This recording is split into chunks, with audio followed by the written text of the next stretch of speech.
Let's get into some shite.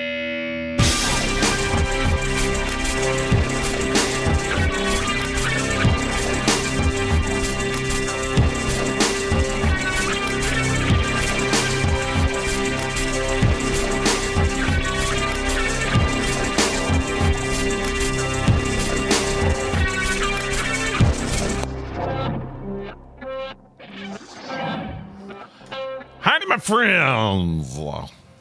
That's kind of a TV evangelist kind of guy, wasn't it? Howdy, friends. Give me some money. And I mean part of that. Send me some money if you would like. I don't really care. Hi, how are you? I'm Rick with Apocaleptic. Just kind of going a little crazy here at the beginning. I want to settle down. Settle down a little bit. Here it is, a Thursday. Maybe short show. Let's do a short show, all right? Shall we just do a little one? Tiny one? Bit of one.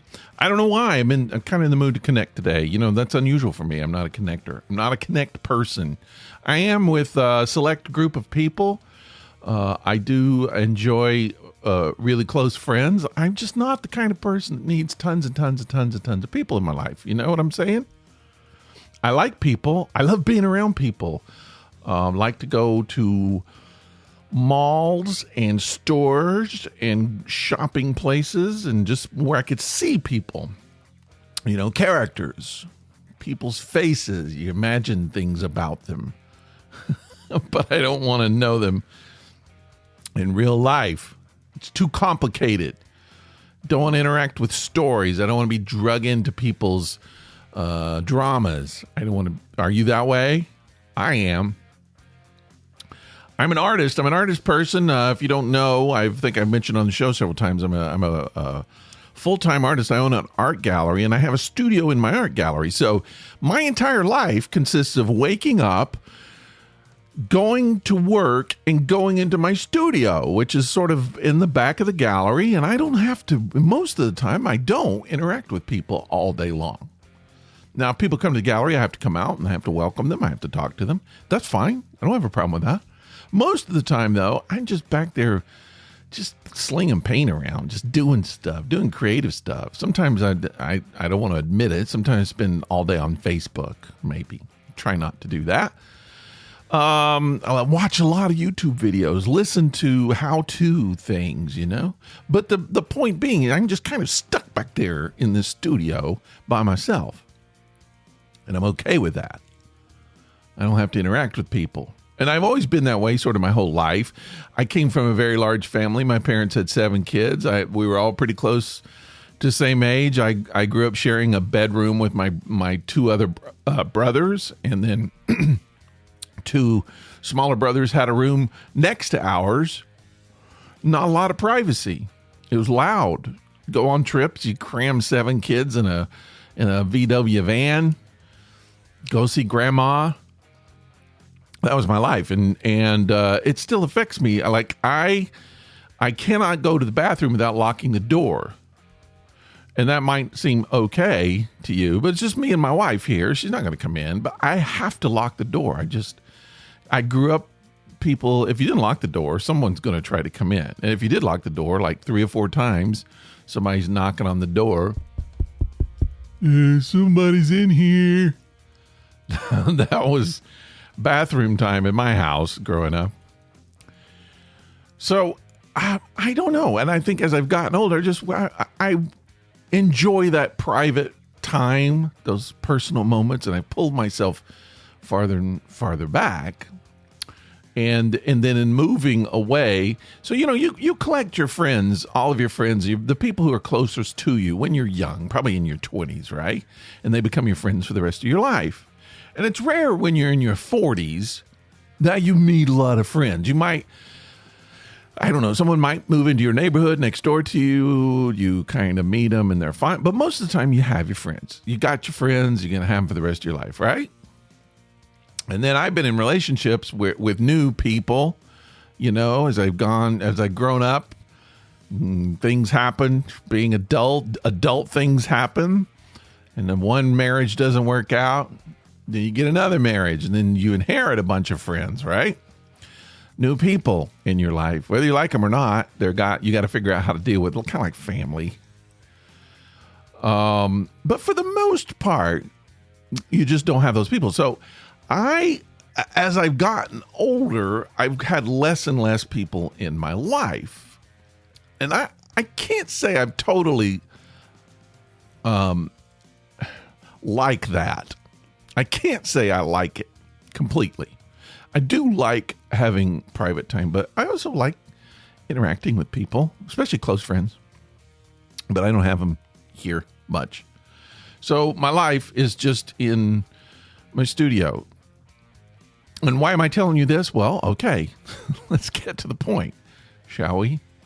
Have you ever started learning something in your life where you realize it's going to go against who you are or go against your personality? And I don't mean like morally, just against what you are comfortable with, maybe. And this is one of those things that I'm starting to learn. Late in my life, but I'm starting to learn. Wasn't it? I think it was Thomas Merton who said, "No man is an island," and other people have said it too. And I've gone through my life acting and pretending like I'm an island. I'm my own person. I'm this one. I could be fine by myself. Sure. I don't need other people. It's great having a partner in life, have my wife. That's great, but I don't have to have other people. Don't need that. And that seems like it might work for a little while. But after a while, you start realizing there's something wrong with that. And this is where I am. This is the lesson that I'm starting to learn, is that human beings are actually, they cannot function properly. They're not made, they're not created by nature to function properly completely on their own. Now, if you're on a desert island, if you're stuck in an apartment somewhere and you can't get out, whatever, you can live by yourself. But it affects your mental health over time, and you don't realize it. It's gradually eroding what's going on in your head. And I can fool myself thinking that this is a good lifestyle, this is a safe way to be, but I'm beginning to realize that it's not a good thing. It's not a smart thing. As human beings, we are made to interact with other human beings. And it's a spiritual thing. If you don't like me saying that word, just okay. Whatever that means to you, it might mean nothing. But what my point is, it's a much deeper thing than just philosophically just kind of throwing that out. I think it's something that it's like food. We have to have it. And I don't necessarily crave other people. But what I'm saying is it's like a completion.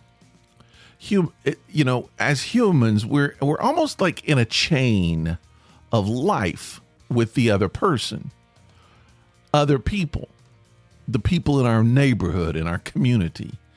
And interacting with those people creates and completes the chain.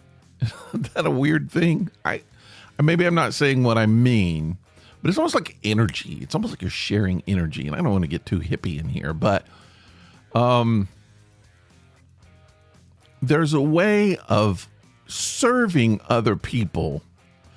And I don't mean cooking for them or mowing their grass or doing things necessarily. And that's fine if you want to do that. That's great too. It's actually really good. But just interacting with people can do wonders for their mental health and yours as well. Just listening to people talk. Sometimes I find myself listening to someone talking like you're doing now, and you may actually be thinking these same things, or you just like, I wish they'd shut up. You know what I'm saying? You do know what I'm saying. Where you're just sitting there, and in your mind, you're like, oh my God. And every once in a while, I'll wake up from that and I'll be like, oh, wait, just listen. Just don't think about anything. Just sit back, listen. And that's a gift that you give to the other person. True listening. It rarely happens. Most of us are not good at it. I'm most of the time I'm not good. When someone's talking to me, a lot of times I'm listening to what I'm going to say next. I'm thinking it in my head. I'm listening to the dialogue. And if they said, what did I just say? I don't know. Sorry, I wasn't listening. That's happened so many times. But if I could just sit and listen. And I've tried that with my wife. There were a couple things that happened recently in her life. At work, it was like really stressful. And she was talking to me. And like for a second, I was like, oh, how am I going to respond to this? And I just thought, I don't need to respond. Just listen. That's all she wants. I guess there's a fear. I'm like, she's going to say, you don't have anything to add to that? Because that's happened. No, I was just listening. Sorry. But it completes the chain of being a human being. We are not, the fall of man. Let's get back to spiritual and apologize. I do apologize if you think this is too much of a spiritual show. There's some spirituality involved in this. Okay. You can call it what you want. I'm going to call it spirituality. But on a spiritual level, the fall of man happened when man believed that man was a separate being. Okay? Now, if you look at, and I'm going to use Christianity as an example because that's how I grew up, but if you look in the story of Adam and Eve, the whole reason they got kicked out, it wasn't necessarily sin. There's more to that story we could talk about, but we're not going to. But the one of the main reasons they were kicked out of Eden, paradise, perfection, was because they believed they were separate. They believed they had a separate life. According to the story, when God came out and asked Adam where he was, Adam said, "I was hiding from you." So that's the story. Adam believed he was separate from God, and because of that, he's gone. He's out of there. He's no longer experiencing paradise. Okay? At least think about the story on a metaphorical level. And I think that's the downfall of human beings. That's where we get pain in our life. That's where we get suffering in our life. We start believing we're separate. We start believing we're no longer or never have been connected to other human beings. And my hand is raised high on that one. Yes, right here, guilty. Not only do I believe I'm not, sometimes I don't want to be. I don't want to be connected. But what that's doing is, in a real way, it's killing me as a human being. It's making me incomplete. So it's a difficult lesson for me to learn. So I've been spending a lot of time recently, the last few weeks, figuring out what am I going to do? How am I going to handle this? What's the solution? Because I'm not a social person.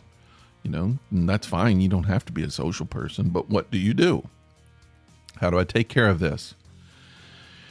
And again, I'm going to go back to spiritual principles, and that is that you don't receive until you give.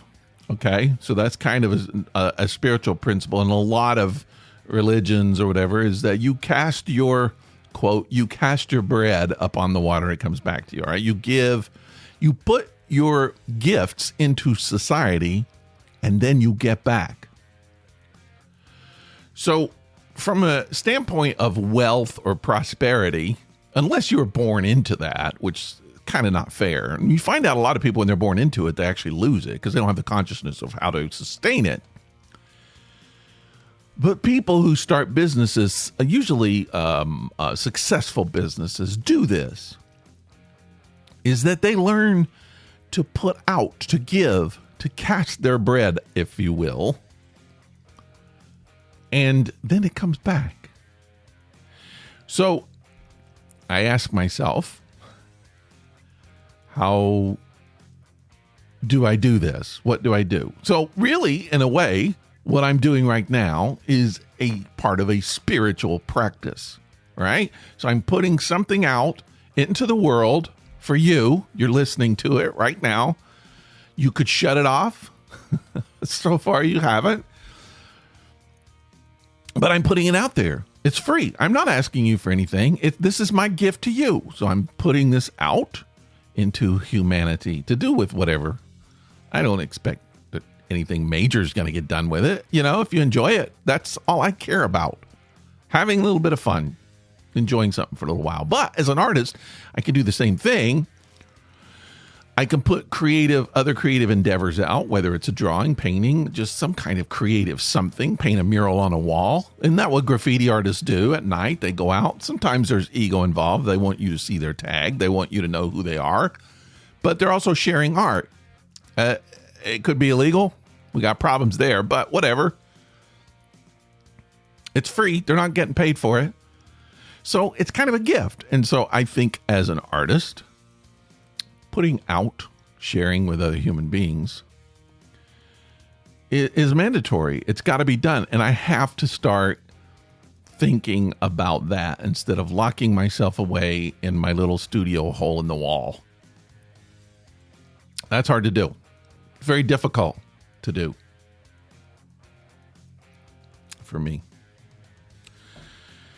But yeah, I think that could be done in any profession. It doesn't matter if you're an artist. You know, a lot of lawyers do things pro bono. That's what's happening. Is they're putting something out there and they get a return on it. And if you notice in your life that you're not getting a return on life, if it just seems like you're not getting a break, you're not getting wealth, you're not getting love, you're not getting companionship, you're not getting the enjoyment of living, check it. Look in your life. Figure out if you're not putting things out there, because I'm saying this because this is my position. I just realized, whoa, I'm withholding. I'm waiting for life to give me stuff, but I'm not putting my stuff out there. I'm not donating. I'm not giving my gifts freely. I'm not connecting with my fellow humans. So you suffer. Get that suffrage. So I'm learning that lesson. It's a lesson I'm going to teach myself. Lesson I'm going to learn. So that's a hard one for me. And I think it's a hard one for anyone who is a kind of a creative or introvert. You know, I've been married to a lot of extroverts. A lot, I would say. Yeah. In comparison, the numbers, a lot. Okay. Not like I've been married thousands of times. But yeah, it just seems like most of the people I've been married to have been extroverts, whereas I'm an introvert. And I don't always understand their need for interaction, but I do think now I'm clicking into it. They don't get just stuff coming back. They get enjoyment and inner enjoyment from that connection too. So it does help to understand everyone's side. I think that extroverts need to understand how introverts get energy from being alone, because I do. But there is a certain kind of energy from working with other people and dealing with other people and giving yourself, your gift, your humanity to other people. You know, I'll be in a grocery store sometime, and just a random stranger will just say something weird to me, just start talking. And I'm like, why are you talking to me? But then I realize, oh, they're talking because they need to. They need that connection. And that's I wouldn't say responsibility, but kind of my responsibility as another human is to respond to that, to reach out, to allow it, to open myself and accept that to come in to my space. And we complete the energy of being a human being. And that's spirituality. I mean, I don't care what Bibles and scriptures and preachers and whatever. I don't care any of that stuff, whatever you got.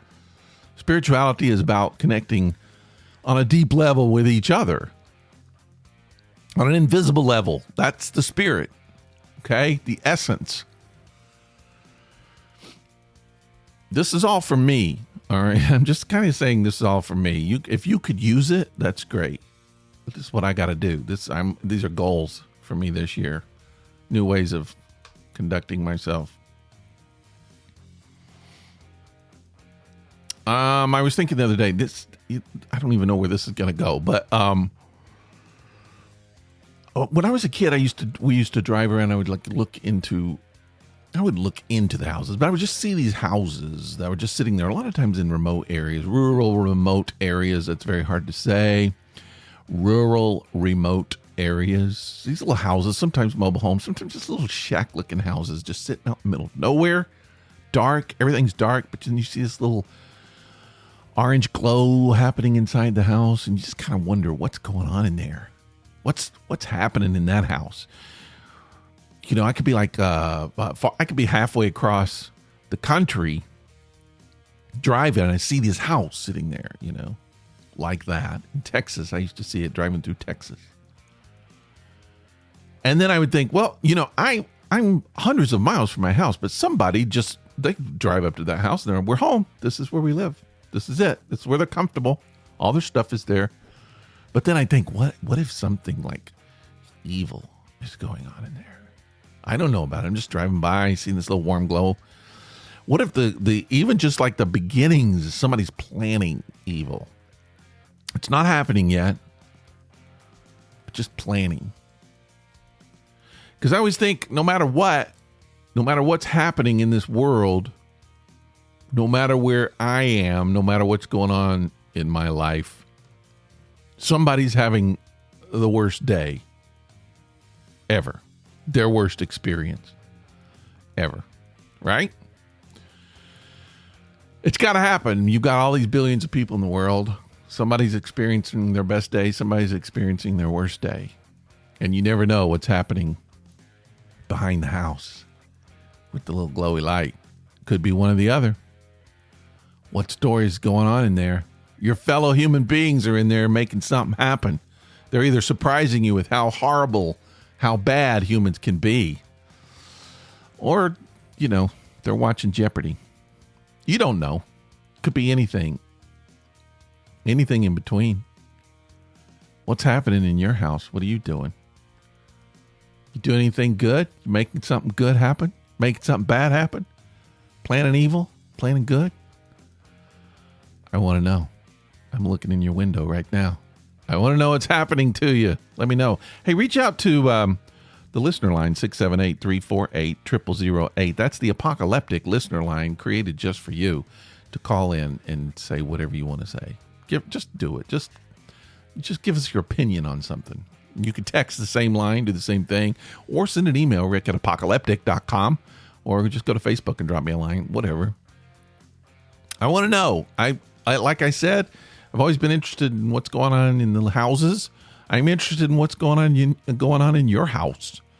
You having your best day, your worst day? It's hard to think about because sometimes I just think about me. Really. Sometimes I forget it's not all about me.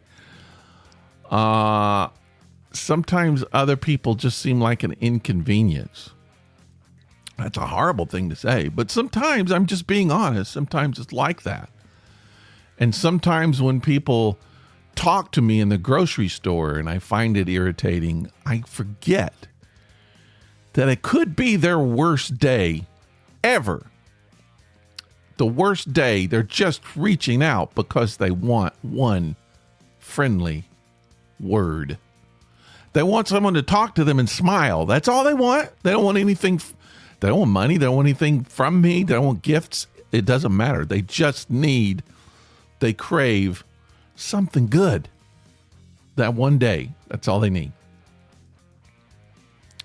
And I might be so selfish that I don't realize that. And I just write them off. I just try to dismiss them. So that's horrible. That's bad. When I think about that, I'm just like, what do I get out of just closing myself in my little studio? Let me complete being a human. Seriously, that's what it's about. Just letting people know it's okay to be a human. It's okay to say hi. It's okay to share your energy with each other. All right, that's it. Not trying to be preachy. It's just, this is about, again, sometimes these shows are about me. This is one of those shows. It's about me. All right, I'm growing. I'm still growing at my age. I mean, I'm proud of that. Still learning. Kind of maybe it's something I should have learned a long time ago. But it's never too late, right? No, it's not too late. All right. I'm sure I got a lot more to learn as I go along. But I'm still going to be looking in your windows.